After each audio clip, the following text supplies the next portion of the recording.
आवाज पहुंच जाए रामपुर टाड़ा से, भगवान बुद्ध की, भगवान बुद्ध की, बड़प्पन बाबा साहब अमर रहे, बड़प्पन बाबा साहब अमर रहे, 14 अप्रैल अमर रहे, 14 अप्रैल अमर रहे। बहुत बहुत धन्यवाद। आज हमारे भौतिक प्रिय ग्राम रामपुर टाड़ा में आयोजित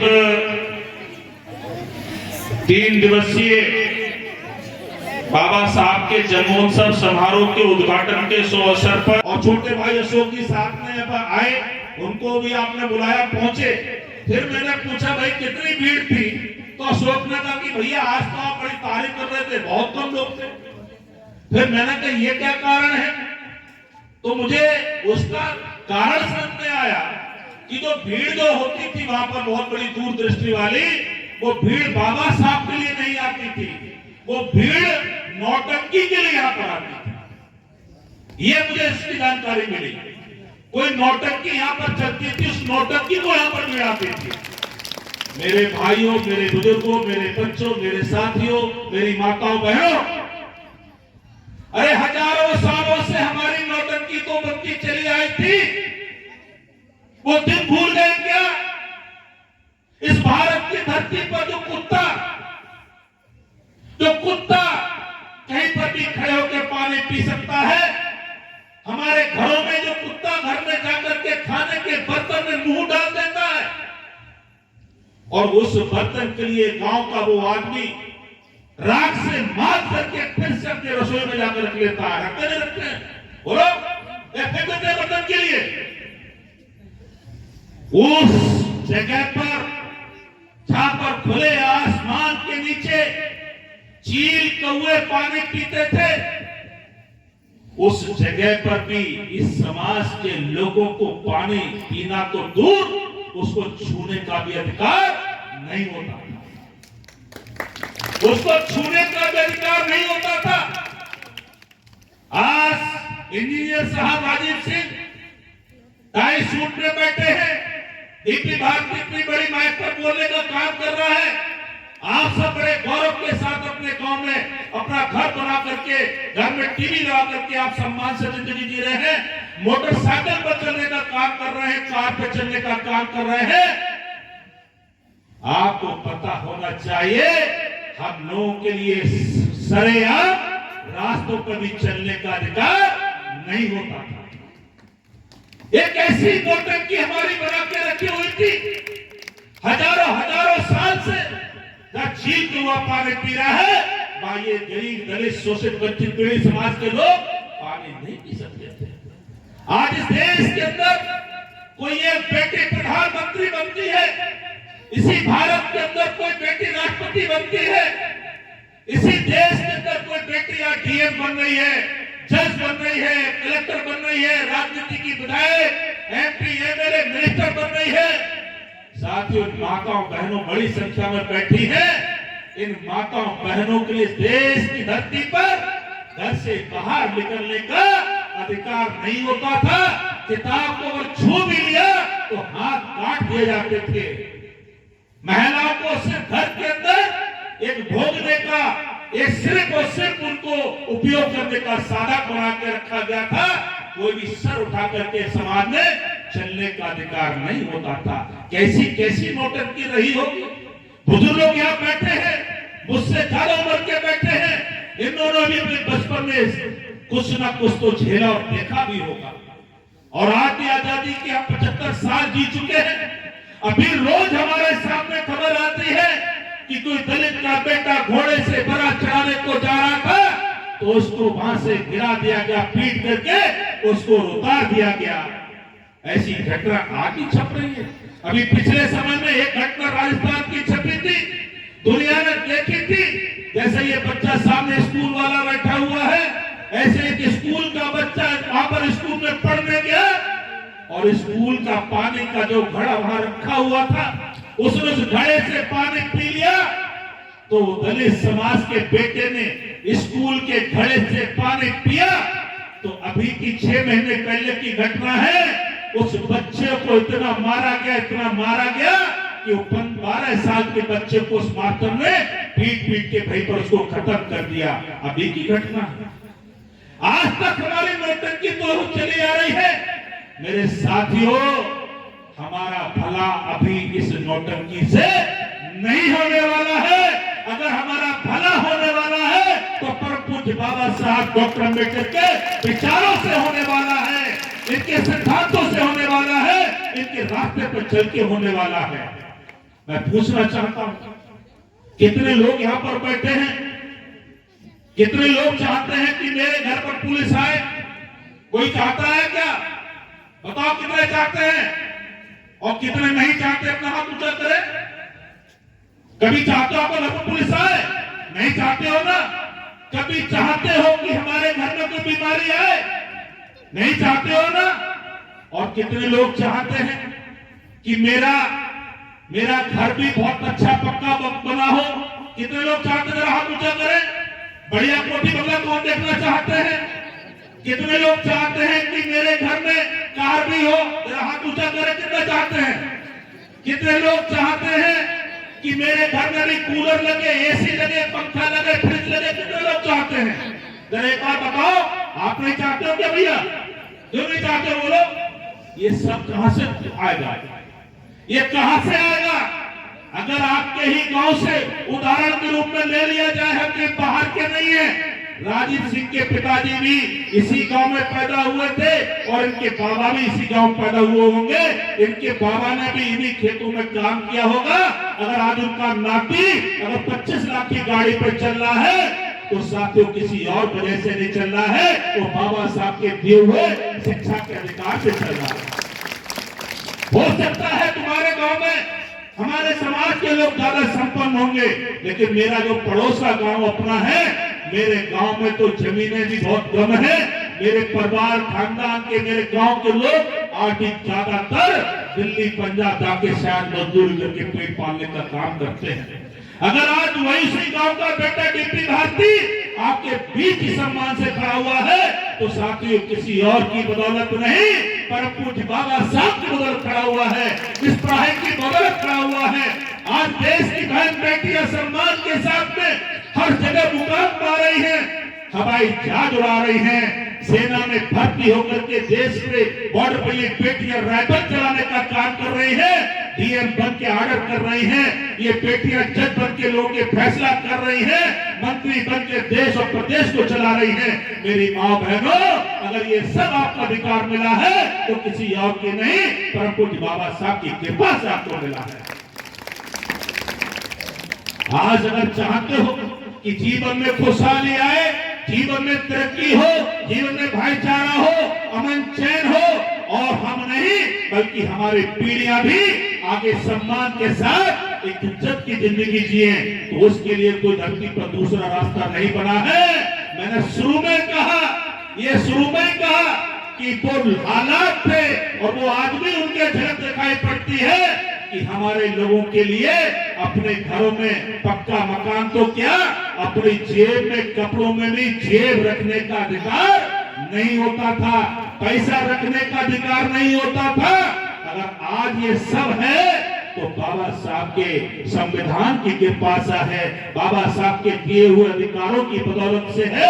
मेरे भाइयों बहनों, आज इस चीज को समझना पड़ेगा, और जब तक ये अधिकार आपके पास रहने वाले हैं, जब तक बाबा साहब के रास्ते पर चलते रहोगे, जब तक बाबा साहब को अपनाते रहोगे, तब तक हमारा और हमारे बच्चों का भविष्य बना रहेगा। और जिस दिन भी बाबा साहब से हट गए तो एक जगह स्लैब पर लिखा होता है, कभी कभी रोड पर जाते हो 2 लाइनें लिखी होती हैं, सावधानी हटी और दुर्घटना घटी। तो जिस दिन बाबा साहब के रास्ते से हट जाओगे उस दिन समझ लेना फिर कोई दूसरा इलाज धरती पर नहीं है। मैंने कहा शुरू में भी एक बात मैंने कही कि कितने लोग चाहते हैं कि मेरे घर में बीमारी ना आए, कितने लोग चाहते हैं कि मेरे घर में कभी पुलिस ना आए।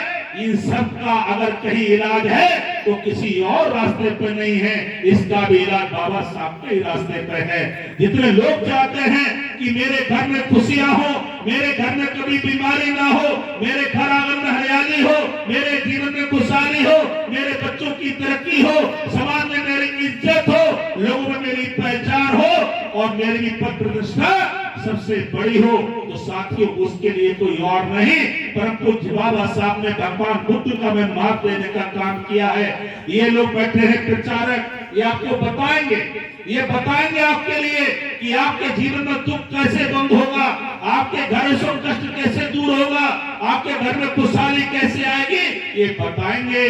जो बताएंगे कि बाबा साहब ने जिन भगवान बुद्ध के धर्म को स्वीकार करके हम सबके लिए जीवन का कल्याण का मार्ग देने का काम किया, भगवान बुद्ध ने जिस रास्ते पर चल करके पूरे भारत नहीं पूरे विश्व के कल्याण करने का काम किया, वही बुद्ध की शिक्षा ही हमारे जीवन में कष्ट मिटाएगी और खुशियां लेकर के हमारे जीवन में आएगी। आज हम लोग कौन बीमार पड़ता है?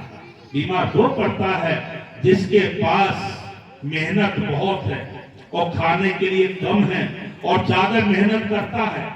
पूरा अभी गेहूं कटने का समय चल रहा है, तमाम हम जैसे लोग हैं, अभी चुनाव में घूमना पड़ रहा है, थोड़ी धूप लगती है, कहते हैं भैया बहुत तेज धूप है, जल्दी से गाड़ी में बैठो, एसी में थोड़ी तेज चलाओ, ड्राइवर साहब थोड़ा तेज एसी चलाओ, अभी हम लोग बोलते हैं। लेकिन उस तपती दोपहरी में आप सभी भाई बहन माता बहन, मैं देखता हूँ रोज भी गाँव में जा रहा हूँ, बेटा बेटी पति पत्नी बेचारे दोपहर में भी गेहूं काट रहे हैं। आप जिस गर्मी में हमें बेचैनी हो रही है, उस गर्मी में आप पसीना बहा करके अन्न पैदा कर रहे हैं, लेकिन वो मेरा भाई इतनी मेहनत करता है, फिर मेहनत करने के बाद शाम को घर पर उसको दूध नहीं मिलता है, बल्कि आजकल दूसरा दूध चलने लगा है 80 रुपया वाला, उसको लेके आ जाता है और डकार लेता है। दिन भर भूखा रहा, पसीना धूप में निकल गया और आत्मा को उसने और पिला लिया, जला लिया और मालूम पड़ता है वो मेरा नौजवान जिसकी उम्र भी 25, 30, 35 साल है, वो 35 साल में ही वो रोगी बन जाता है, उसके फेफड़े गलने लगते हैं और वो बुढ़ा सा नजर आने लगता है और जल्दी से बीमार हो जाता है।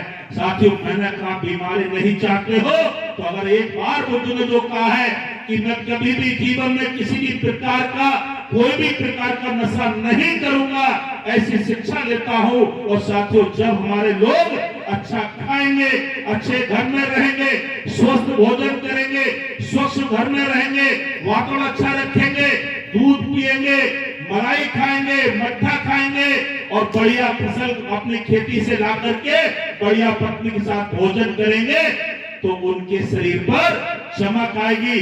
अभी आप देख सकते हो जिनकी उम्र 70 साल 80 साल होगी, उनके तो चेहरे चमक रहे होंगे और नौजवानों के गाल पिचक रहे होंगे, क्योंकि पेट में कुछ जा नहीं रहा है। जो 90 साल के बुजुर्ग बैठे हैं, हमारे प्रधान जी के पिताजी भी शायद 80 से ऊपर हो गए होंगे, अभी देखो चेहरे पर चमक कर मुस्कुरा भी रहे हैं। क्यों?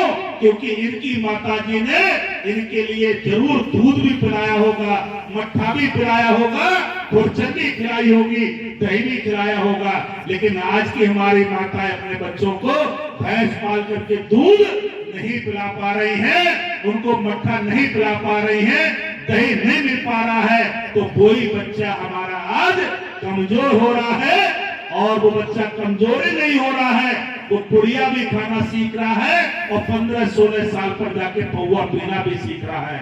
ये सब बीमारी की हालत हमारे घर में आ रही है। जिस दिन हम बुद्ध के रास्ते पर आएंगे, इन तमाम खराब चीजों का खाना पाना बंद करेंगे, हमारे घर से हमेशा को बीमारी दूर चली जाएगी। बुद्ध ने कहा है कि हम कभी किसी के साथ हिंसा नहीं करेंगे, मारपीट नहीं करेंगे, किसी बहन बेटे की इज्जत आबरू को बुरी तरह नहीं डालेंगे और किसी प्रकार की चोरी नहीं करेंगे। मतलब जितने भी मुकदमे लिखे जाते हैं, जब जिसके घर पर पुलिस आती है वो किसी और वजह से नहीं आती है, जब वो कोई दारू पीता है, चुगली करता है, मारपीट करता है, बहन बेटी को छेड़ता है, किसी की चोरी उचक्की करता है, कानाफूसी करता है, आपस में झगड़ा करता है, उसी के घर पर पुलिस आती है और वही व्यक्ति थाने जाता है, वही व्यक्ति कचहरी पर चक्कर काटता है। यदि सब चाहते हैं कि मेरे दरवाजे पर कभी ऐसी समस्या ना आए, तो उसका भी इलाज कहीं है साथियों, तो भगवान बुद्ध के पास है, परम पूज्य बाबा साहब के पास है मेरे मित्रों। इसलिए आज हम सब के लिए जो आज आपकी जयंती हो रही है, मुझे आज बड़ी प्रसन्नता का विषय लग रहा है कि इसमें वो लोग बैठे हुए हैं तो वाकई बाबा साहब के सच्चे पक्के अनुयायी हैं, तो बाबा साहब के विचारों को सुनना चाहते हैं, तो बाबा साहब के रास्ते पर जाकर के अपने बच्चों के लिए भी एक अफसर बनाना चाहते हैं, एक नेता बनाना चाहते हैं, एक अच्छा अधिकारी बनाना चाहते हैं, एक अच्छा किसान बनाना चाहते हैं। वही सब लोग सामने बैठे हुए हैं मेरे भाइयों। इसलिए मैं आग्रह करता हूं कि जब जब मौका मिले बाबा साहब का जन्मदिन मनाने का, तो बाबा साहब के विचारों को स्वीकार करने का काम करना। हमारे जीवन का परिवर्तन अगर होगा तो बाबा साहब के विचारों से होगा, महापुरुषों के विचारों से होगा, इनके रास्ते पर चलने से होगा। और मैं आपको ये बता दूं कि जो आज हम सबको मान सम्मान मिला है, ये कोई मुफ्त में नहीं मिला है। हजारों सालों तक हम लोगों के लिए, हजारों सालों तक हम लोगों के लिए जानवर से बदतर समझा गया था। अगर आज अधिकार सम्मान की जिंदगी जी रहे हैं तो बाबा साहब डॉक्टर अंबेडकर के बहुत बड़े बलिदान के कारण प्राप्त हुआ है। परम पूज्य बाबा साहब डॉक्टर अंबेडकर, मैं यहाँ तक कहता हूँ कि आज की तारीख में कोई भी व्यक्ति, हम में से कोई भी व्यक्ति ऐसा नहीं होगा, यहाँ तक कि कोई भीख मांगने वाला व्यक्ति होगा, अगर डॉक्टर कह दे कि भाई तुम्हारे बेटे की जान खतरे में है, तो भीख मांगने वाले भी कह देगा कि डॉक्टर साहब मेरे शरीर का खून का एक एक कतरा निकाल के मेरे बच्चे में पहुंचा दो, भले ही मैं मर जाऊं मगर मेरा बेटा नहीं मरना चाहिए।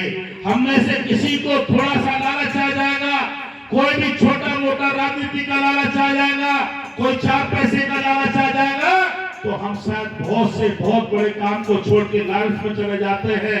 परम पूज्य बाबा साहब डॉक्टर अंबेडकर के लिए आप पढ़ेंगे तो आपको पता चलेगा कि बाबा साहब डॉक्टर अंबेडकर के बेटा बेटी जब बीमार पड़ते थे, माता रमाबाई वहां से चिट्ठी लिख के कहती है कि साहब मुझे क्षमा करना, मैंने मुंबई की गलियों में बहुत गोबर इकट्ठा किया, बड़े उपले बनाए, बहुत बेचने का प्रयास किया, लेकिन इतने पैसे मैं जमा नहीं कर पाई कि मैं अपने बेटे रमेश का इलाज करा पाती, अपने बेटा दामोदर का इलाज करा पाती, अपने बेटे राजरतन का इलाज करा पाती, मैं अपनी बेटी इंदू का इलाज करा पाती। साथियों, बाबा साहब डॉक्टर अंबेडकर के एक नहीं, 2 नहीं, 3 बेटे, 1 बेटी, हम सबके उद्धार के लिए संघर्ष में बलिदान होकर चले गए, तब जाकर के आज ये सम्मान हमको आपको सबको प्राप्त हो रहा है। ये ऐसी मुफ्त में नहीं मिला है।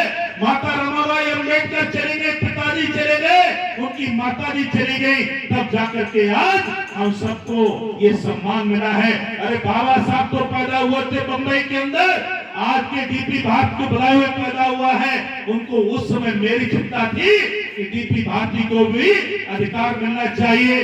कलकत्ता में रहने वाले की भी चिंता थी, जम्मू कश्मीर में रहने वाले की भी चिंता थी, रामपुर टाडा में रहने वालों की भी चिंता थी। तब जाकर के आज हम लोग यहाँ बैठे हुए हैं। बाबा साहब के बेटे के लिए कफन के भी पैसे नहीं थे, जब उनके बेटे राजरतन की लाश रखी हुई थी, तब उनके पड़ोस के लोग आए, उन्होंने कहा कि बाबा साहब जरा कफन के लिए पैसे लाके दो, लाश को ले जाके दफनाने की तैयारी करनी है। बाबा साहब डॉक्टर अंबेडकर जब अपने घर में गए, बोले रमा जरा कुछ पैसे हो तो दे दो ताकि मैं बेटे को कफन में डालूं। मेरे भाइयों बहनों, मेरी माताओं, बाबा साहब अंबेडकर की पत्नी रोकर की बोली साहब मेरे पास कुछ भी नहीं है। उन्होंने अपनी धोती का टुकड़ा फाड़ के दिया, तब जाके वो अपने बेटे को दफना के आ पाए। उनके इस बलिदान के कारण से आज हमारे घरों में ये खुशहाली आ रही है।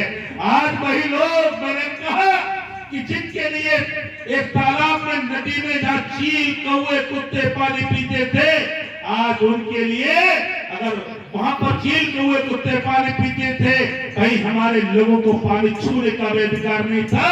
अगर आज हमारे घरों में टंकी लग रही है, हमारे घरों में फ्रिज का पानी है, और ये मंच पर ये आपने लाके बिसलरी की बोतल रखी है, साथियों ये किसी और की बदौलत नहीं, बाबा साहब की बदौलत है। इसमें बाबा साहब की सूरत दिखाई पड़ती है, बाबा साहब की सूरत दिखाई पड़ती है। मेरे मित्रों, मेरे भाइयों, ये हवा में कुछ नहीं मिला है। जब तक धरती पर बाबा साहब को आप अपनाते रहोगे, आपके जीवन की खुशियां बनती रहेंगी, चलती रहेंगी। और बाबा साहब ने तो इतना उनको अवसर था, मैंने कहा बाबा साहब 1927 में एमएलसी बन गए थे। एमएलसी जो विधायक होता है, बाबा साहब पढ़ करके बैरिस्टर ऑफ लॉ बने थे इंडिया में। तो क्या पूरे विश्व में आज तक बाबा साहब से ज्यादा पढ़ा हुआ व्यक्ति पैदा नहीं हुआ है पूरे धरती पर, पूरी दुनिया में। और बाबा साहब भारत के सबसे बड़े वकील थे। बाबा साहब अम्बेडकर कॉलेज के प्रिंसिपल बने, 1927 में एमएलसी बने। और 27 से लेकर के जब तक वो बाबा साहब का स्वर्गवास हुआ है, वो कहीं ना कहीं लोकसभा के, राज्यसभा के एमपी रहे, लेबर मिनिस्टर रहे, देश के कानून मंत्री रहे। लेकिन साथियों, वो इतना कभी नहीं कर पाए कि अपने बेटों का ठीक से इलाज करा लेते। आज का कोई भी व्यक्ति हमने से आगे बढ़ता है तो सबसे पहले बेटे के लिए सोचता है, बेटी को सोचता है, कोठी के लिए सोचता है, मकान दुकान की सोचता है, हवेली बनाने की सोचता है। लेकिन बाबा साहब जब आगे बढ़ रहे थे तो वो आपकी सोच रहे थे, मेरी सोच रहे थे। तो जो कोठियां आपके घर में हैं, जो घर में टीवी लग रही है, जो पंखा चल रहा है, जो फ्रिज का पानी घर में आ रहा है, जो बाइक से जा रहे हो, कार से आ रहे हो, मेरे माँ बहनों, मेरे बुजुर्गों, ये किसी और की नहीं, बाबा साहब के वो बेटों का, बेटी का जो त्याग बलिदान है, उसके बदौलत हमारे घर में आया है। इसलिए मैं कहता हूँ, ज्यादा कुछ नहीं कर पाओ तो कम से कम बाबा साहब डॉक्टर अम्बेडकर के रास्ते पर चलते हुए, वो तो बहुत बड़े समुद्र थे, उनको कोई दुनिया में नहीं नाप सकता। लेकिन छोटी छोटी जो बातें उन्होंने समझाई है, अगर हम उन्हीं को अपने जीवन में आत्मसात कर लें, उन्हीं को मान करके चलते रहे, तो मैं गारंटी के साथ कहता हूं, कभी भी आपका कोई भी एक पैसे का नुकसान नहीं कर सकता, कभी जीवन में दुख नहीं आ सकता। वो 3 बातें जो पहले कही गई हैं, अगर उन्हीं को आप अपना लें, उन्हीं के रास्ते पर चले।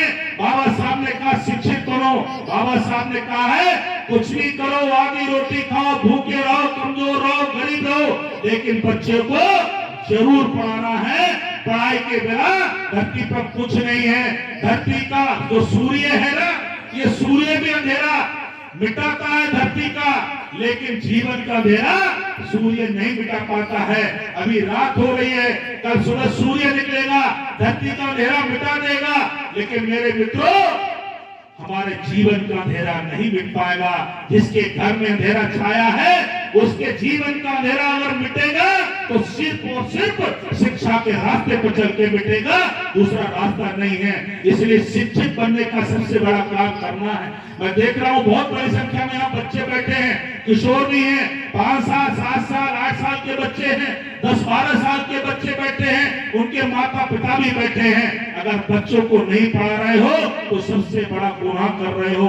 बच्चे को 25 साल से पहले आप काम पर मत भेजिए। हमारे गांव में चलने लगा है, 15 साल का बालक होता है, आप उसको मजदूरी करने बाहर भेज देते हैं और कहते देखो रामलाल गल्ला चलोगे और तुम श्यामलाल गल्ला भी चला गया और ये हमारे घर में परोपरो खाया हुआ है, जाने तो लजाई देगा करके।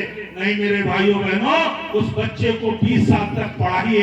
पढ़ने का मतलब सिर्फ नहीं होता है कि नौकरी मिल जाएगी, पढ़ने के बहुत मायने होते हैं। आप में से अभी एक आगे बस अड्डे पर जाए और किसी के लिए बरेली की बस पकड़नी है और 2 व्यक्ति गए हैं, एक पढ़ा लिखा है और एक अनपढ़ व्यक्ति है। और मानो पढ़ा लिखा व्यक्ति होगा वो बस के सामने पढ़ लेगा ये बस बरेली जा रही है, और जो अनपढ़ व्यक्ति होगा वो किसी बस में घुस जाएगा और मालूम पड़ेगी वो बस जा रही है कासन की तरफ। जब वो कचरा पहुंचेगा तो कहेगा ड्राइवर साहब कहाँ ले जा रहे हो? जब वो कासन जाएंगे, कचरा पाएंगे, हमें तो बरेली जाना हो, तो वो कहेगा भाई तुम गलत बस में आ गए हो और पढ़े लिखे होंगे तो पढ़ करके बैठ जाओगे। अगर आप किसानी करते हो तो दुकान पर जाकर के बढ़िया बीज ले सकते हो, बढ़िया खाद ले सकते हो और खेती का आधुनिक तरीके से आप खेती करके अच्छा लाभ ले सकते हो। आप मजदूरी भी करते हो तो किसी पढ़े लिखे के द्वारा मजदूरी करोगे तो मालूम पड़ेगा कहीं मजदूरी करने गए हो, मालूम पड़ा कि उसने आपके सेठ में आपने काम किया है 25 दिन और वो डायरी में कह दो बाउल दामन लिख दो, वो अपने तरह से लिख देगा, कितने रुपए दिए कितने लिख देगा, हिसाब उसी से कराओगे। मालूम पड़ा कि आपने काम किया था 25 दिन, रुपए आए थे 2000, वो लिख देगा साहब काम हुआ है 20 दिन, रुपए लिखे हमने 5000, और तुम पन्ना पलट के नहीं रह जाओगे। इसलिए पढ़ाई के कई मायने होते हैं, पढ़ना बहुत जरूरी है। और उसके बाद संगठन की बात बाबा साहब ने कही है। आज मैं देखता हूँ मेरे गांव में, मेरे विशेष रूप से मेरे लोगों में, अगर मेरा सगा भाई है, उसने खेत में थोड़ी सी मेड़ काट दी, उसके घर का पानी थोड़ा परनाला मेरे घर में आ गया, उसकी बकरी मेरे खेत में चली गई, तो भैया भैया आपस में लड़ जाते हैं, देवरानी दिखाने आपस में लड़ जाते हैं, और जरा सी देर में लठ चल जाता है और एक पुलिस को फोन कर देता है। फिर वो पुलिस वाला थाने से आता है, पता नहीं किस बिरादरी का है, किस जिले का है, और वो आकर के घर पे हमारी गाली रखता है, हमें थप्पड़ मारता है, थाने ले जाके बंद कर देता है। हम वकीलों के पास जाते हैं, नेताओं के पास जाते हैं, कचहरी के चक्कर काटते हैं, इस कारण से कि अपने सगे भाई से लड़ गए, पड़ोसी से लड़ गए, मोहल्ले वाले से लड़ गए, पड़ोसी खेत वाले से लड़ गए, और हमारी दुश्मनी बन जाती है। हमारा कमाई का पैसा नेताओं पर, दलालों पर, थाने में, वकीलों में चला जाता है, और हमें अपने सगे भाई, सगे पड़ोसी की गाली बर्दाश्त नहीं होती है, लेकिन पता नहीं कौन जाता कहाँ का पुलिस वाला है, हमें उसकी गाली मंजूर हो जाती है, उसको जवाब नहीं दे पाते हैं, और हमारी आपस में एकता विखंडित हो जाती है। हम अलग अलग टुकड़ों में बढ़ जाते हैं, और इतनी बड़ी संख्या में रहने के बाद तो जो मुट्ठी में जो लोग होते हैं वो हम पर अपना आके हुक्म चलाते हैं, और हमारे लोग कमजोर होकर वहां पर गुलामी करने लगते हैं। इसलिए किसी भी सूरत में हमें अपने परिवार का, अपने समाज का, अपने मोहल्ले का, अपने जिले का, अपने गांव का, जहां जहां तक हमारी आवाज जाती है, हम सबको संगठन बना के रहने की जरूरत है। ये उंगलियां अलग अलग होती हैं, कोई भी तोड़ देता है, जब इकट्ठे होते हैं तो ये एक मुक्का बन जाता है, फिर इसका कोई मुकाबला नहीं कर पाता है। इसलिए हमें संगठन की जरूरत है। संघर्ष करने की बाबा साहब ने बात कही है। हम संघर्ष किससे कर रहे हैं? हम संघर्ष आपस में कर रहे हैं। भारत सिंह बड़ा चिंता में लगे हैं, बीपी भारती बहुत बड़े नेता बन गए, इनको फेल करो। हम बड़ी चिंता में लगे हैं, राजीव बहुत आगे, इनको फेल करो। प्रेमपाल बड़ी चिंता में है, बुराई वाले बहुत आगे बढ़ गए, इनको फेल करो। नहीं मेरे भाइयों, हमारा आपस में एक दूसरे की टांग खींचने से भला नहीं होने वाला है।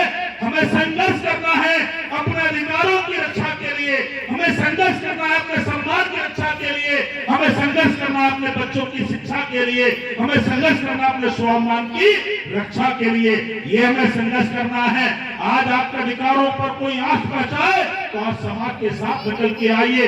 कहीं पर भी लगे कि आपके वहां पर एक आदमी के साथ में कोई जाति हो गई है, वहां पर घटना घटित हो गई है, हमारे समाज के लोगों को कहीं मारा गया है, कुचला गया है, शोषण किया गया है, तो कानून के रास्ते पर बाबा साहब ने कहा है, कानून के रास्ते पर एकजुट होकर के अपने समाज के साथ खड़े होकर के अपनी ताकत का प्रदर्शन करने का काम करने का हमें संघर्ष करना चाहिए।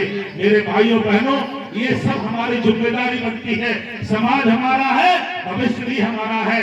जब जब मौका मिले कभी अपने समाज का, अपने लोगों का, अपने मिशन को आगे बढ़ाने से नहीं चूकना चाहिए। मैं पिछली बार अभी थोड़ी सी ध्यान आ रहा है, जब मैं पहली बार यहाँ पर आया था तो ये पूरा प्रांगण खाली नजर आ रहा था, कोई यहाँ पर देव पार्क का लुक नहीं था।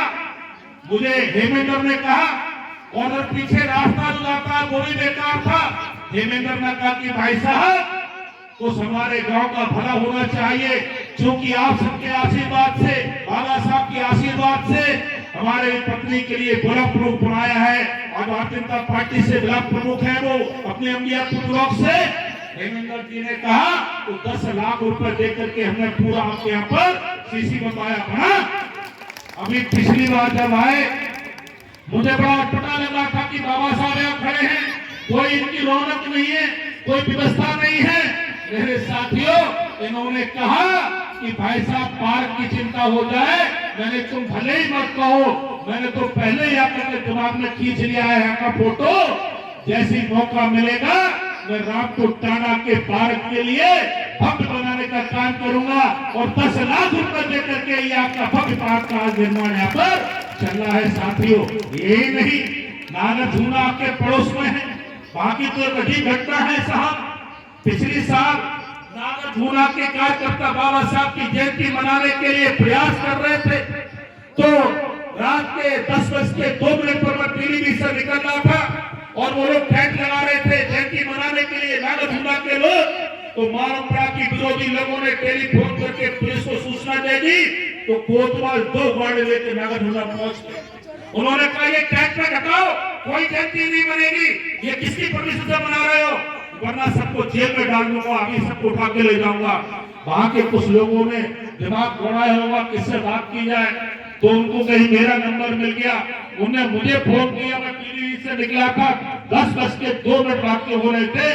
बोले साहब हम यहाँ से ये बोल रहे हैं, अरे बताओ क्या है। हम बाबा साहब की जयंती मनाने की तैयारी कर रहे हैं, टेंट लग रहा है। कोतवाल साहब 2 गाड़ियों से आकर के हमें टेंट का सामान हटवा रहे हैं और सबको जेल ले जाने की बात कह रहे हैं। मैंने अरे बाबा साहब की जयंती के लिए कि हाँ, मैंने क्या परमिशन, बोले साहब पहली बार मना रहे हैं, कोई परमिशन नहीं है, इसलिए मैंने कोई बात नहीं, आप फोन काटिए। मैंने दिमाग लगाया कि अभी एसओ से बात करूंगा तो ये तो वहां पर व्यवस्था खराब कर रहा है, मैंने अपनी अंग्रेजी बोलेगा। मैंने सीधा कप्तान को फोन लगाया, मैंने कप्तान साहब कल बाबा साहब की जयंती है। बोले हाँ है। मैंने हमारे प्रधानमंत्री मोदी जी पूरे देश में जयंती मना रहे हैं, योगी जी पूरे प्रदेश में जयंती मना रहे हैं, और भारतीय जनता पार्टी बूथ से लेके राज्य के कोने कोने में जयंती मना रही है। कप्तान साहब बोले साहब हाँ है, हम भी मनाएंगे। मैंने आप मनाएंगे, प्रधानमंत्री मनाएंगे, मुख्यमंत्री मनाएंगे, लेकिन एसओ बिलसी, कोतवाल बिलसी, नागार्जुना के अंदर बाबा साहब की जयंती मनाने वालों को जेल में डालने के लिए 2 गाड़ी पुलिस लेके गए हैं, उसका क्या। बोले मैं बात कर लूंगा। मैंने कप्तान साहब मैं आपको इसलिए फोन नहीं किया है कि आप उनसे बात कर लें, मैं सूचना देने को फोन कर रहा हूं। कल उन्होंने 12 बजे जयंती का टाइम रखा है, मैं डीपी भारती कल 11 बजे नागार्जुना जाऊंगा और सबसे पहले मुझे आपका कोतवाल जेल पहुंचाए, उसके बाद मेरे गांव वालों को रोके जाए। साथियों जब इतना कहकर मैंने फोन काट दिया, तुरंत को कप्तान ने कोतवाल को जब डांट लगाई, बोले क्या तू मेरी मिट्टी कटवा देगा। प्रदेश के नेता है डीपी भारती जी और बाबा साहब अम्बेडकर जिनको नरेंद्र मोदी दिल्ली से कहते हैं कि मेरे जैसा व्यक्ति प्रधानमंत्री बना है तो बाबा साहब की कृपा से बना है। योगी जी बाबा साहब के लखनऊ उनके महासभा में आकर के माथा टेक के कहते हैं कि बाबा साहब का चित्र हर सरकारी कार्यालय में लगना चाहिए। आज तुम उसी बाबा साहब को रोकना चाहते हो। साथियों थोड़ी देर में कोतवाल का मुझे फोन आया, सर जय हिंद सर, मैं बोल रहा हूँ। मैंने कौन तुम बोल रहे हो भाई। अरे मैं सर एसओ को बिलसी बोल रहा हूँ। मैंने क्या करूं। बोले सर वो इनकी परमिशन नहीं थी इसलिए मैं आप आ गया। तो मैंने कहा कोतवाल साहब परमिशन नहीं है इसीलिए तो मैं कल आ रहा हूँ। अभी तो तुम 2 गाड़ी से आए हो, कल 2-4 ट्रक पुलिस लेके आना, पहले डीपी भारती को लेके चले जाना, तब बात करना। और साथियों मैं अगले दिन के लिए भाई साहब वहां पर फिर तो पुलिस और कोतवाल था, वो आपके बाबा साहब के अनुयायियों की सुरक्षा में वहां ड्यूटी देते हुए नजर आए मेरे लिए। और अब जो पार्क की जमीन वहां छूटी हुई थी उस पर गांव के दबंगों की नजर लगी हुई थी कि कैसे करके इस पर हम कब्जा कर ले। जब मैं इस गांव में भी मीटिंग करने गया, आपके भी गांव में आया था वो बोर्ड पर्ची बनाने के लिए, उससे पहले मैं भाग गया तो मुझे मौका मिल गया।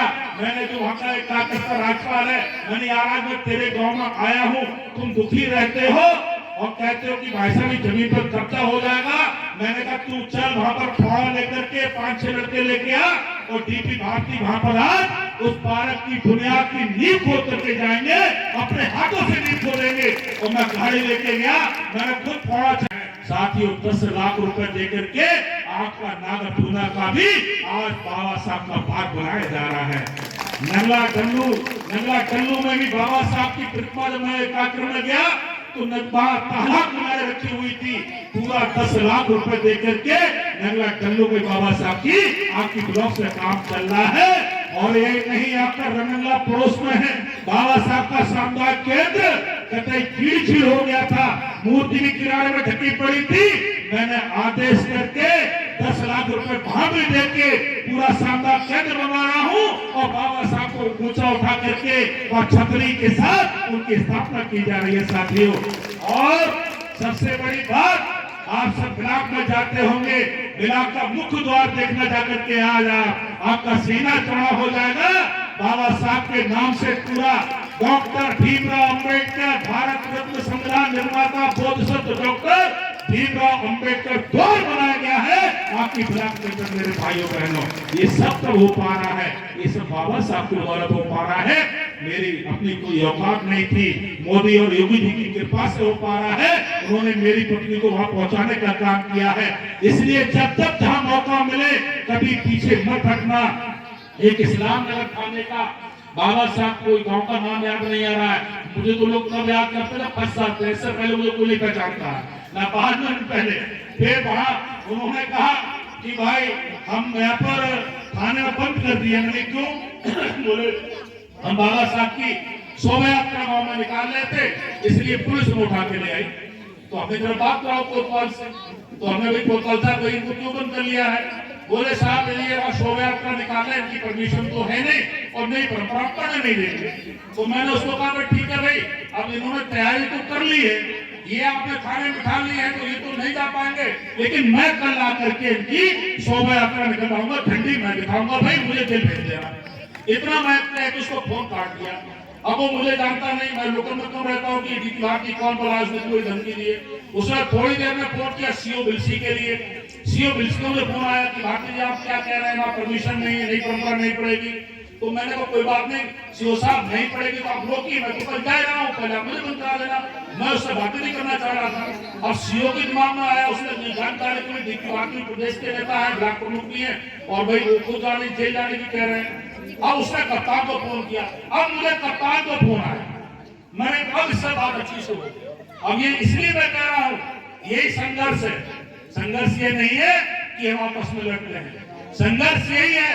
फिर मैंने उसको कह जवाब दिया, कप्तान साहब बोले भारती जी आपने हमारे सीओ और कोतवाल को बड़ा धमकी दे रखी है कि आप वहां जाकर के जयंती की शोभा यात्रा निकलवाएंगे इस्लाम नगर में। वहां मैंने जानकारी की है, जो त्योहार रजिस्टर होता है वहां पर तो कोई भी ऐसी सूचना है नहीं पहले से कि वहां कोई बाबा साहब की जयंती की शोभा यात्रा निकलती है। तो ये तो भाई भारतीय नहीं परंपरा नहीं पढ़ पाएंगे।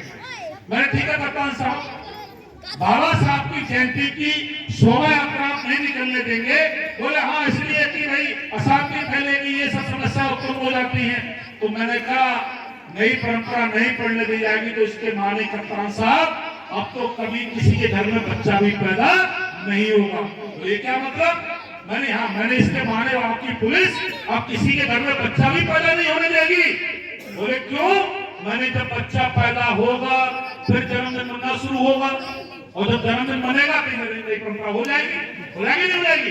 तो आप भाई हमारे घर में जन्मदिन कब बनता है? बच्चे का जन्म होता है तो अगले साल मनाते हैं जन्मदिन, तो भाई 1 साल बाद नई परंपरा शुरू हो जाती है। तो मैंने कप्तान साहब अब तो शायद किसी के घर में नए बच्चे का जन्म भी नहीं होने देंगे, सब घरों में बच्चा पैदा होना बंद हो जाएंगे। अब वो चौंके क्या कह रहे हैं आप? मैं यही कह रहा हूँ, मेरे कप्तान साहब सुन लीजिए, नई परंपरा की आप बात कह रहे हैं, इसका मतलब यह है कि आप ये चाहते हैं कि जो लोग सोए हुए हैं हमेशा सोते रहे, जो दबे हुए हमेशा दबे रहे, जो कुचले गए हमेशा कुचलने जाते रहे।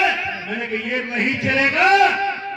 नई परंपरा का मतलब सामाजिक परिवर्तन का ही नाम डॉक्टर BR अम्बेडकर है और परिवर्तन होते रहेगा। और आपको हिम्मत तो रोक के दिखा देना साथियों। मैंने कहा मैं आऊंगा और अगर आप में हिम्मत रोक के दिखाइए मेरे मित्रों, 1 घंटे के अंदर वो हमारा कार्यकर्ता उसका नाम का सोनू था क्या, वो छोड़ के वापस भेजा गया और डंके की चोट पर उस वापस जयंती निकलने का काम हुआ। इस तरह से ये संघर्ष की जरूरत है, ये ताकत पैदा करने की जरूरत है। इसलिए मैं आपसे ही निवेदन करना चाहता हूँ, मेरे भाइयों बहनों बुजुर्गों, आपस में मिलकर रहो, एकता के साथ रहो, भाईचारा के साथ रहो, बड़ों का सम्मान करो, छोटों का प्रेम करो, बहन बेटियों की इज्जत की रक्षा करो और इन बच्चों को जरूर पढ़ाओ। 25 साल से पहले बच्चे को काम पे मत लगाओ, दारू को दूर करिए, तमाम प्रकार का आडंबर दूर करिए। अपने घर से कोई भूत में भगाना चाहते हो, रोग बीमारी मिटाना चाहते हो, तो किसी और रास्ते पर नहीं, जो ऊपर बैठे हुए हैं बुद्ध और बाबा साहब, इनके रास्ते पर चल करके जीवन के सभी कष्ट मिट जाएंगे, जीवन का उद्धार हो जाएगा। क्योंकि समय बहुत हो गया है और हमें अभी कथा वाचक लोगों को भी सुनना है। मैं अपनी वाणी को विराम लगाता हूँ। सुबह से लगा हूँ, 2 जगह माननीय डिप्टी सीएम आज केशव मौर्य जी सहसवान आए, दिल से आए, 85 जगह नामांकन हुआ, वे चुनाव कार्यालय उद्घाटन हुआ, सीधा भाई सभी आपके बीच में आ गया हूँ। इसलिए और ज्यादा समय न लेते हुए मैं ये अपील करूंगा कि सभी हमारे रामकोट टाटा के लोग जो बहुत ही अच्छे तरीके से, बहुत अच्छे लोग हैं, बड़ा अनुशासित लोग हैं, बहुत ही विद्वान लोग हैं, तो बाबा साहब के पर्व को मनाने का काम करते हैं। अभी एक दादा मेरे पास आए थे, वो लुंगी पहने हुए थे, मैंने उनको थोड़ा टोका। मैं फिर आपसे कहता हूँ, अगर हमारे जीवन का सबसे बड़ा कोई त्योहार है तो कोई और नहीं है, तो बाबा साहब की जयंती का त्योहार है। ऐसा बड़ा कोई त्योहार नहीं है। जब तक बाबा साहब नहीं थे, तो मैं सिर्फ आपको भी कहना चाहता हूँ, आज जो माँ बहनें हमारे तमाम धार्मिक पूजा पाठ करते हैं, मंदिरों में जाते हैं और तमाम प्रकार के और धार्मिक कार्यक्रम करते हैं, आप इतिहास उठा के देख लो, मंदिर में घुसने का अधिकार नहीं था। कहीं पर भी किसी को मंदिर में घुसने का अधिकार नहीं था। बाबा साहब ने नासिक के कालाराम मंदिर में घुसने के लिए जब संघर्ष किया था, तो बाबा साहब ने कहा, ये भगवान आपके हैं और भगवान सबके हैं, भगवान हमारे हैं, मंदिर आपका है, मंदिर हमारा भी है, ईश्वर सबका एक है, तो आप हमें मंदिर में जाने से कैसे रोक सकते हैं? हम भी भगवान की पूजा करने जाएंगे। आपको बता रहा हूँ, जब बाबा साहब ने नासिक के कालाराम मंदिर में जब घुसने के लिए संकल्प लिया था, तो बाबा साहब के ऊपर लाठियां बरसाई गई थी, बाबा साहब को घायल कर दिया गया था। वो तो उनके समर्थकों ने अपने ऊपर लाठी ले ली, इसलिए बच गए, वरना बाबा साहब के प्राण उसी दिन चले गए थे।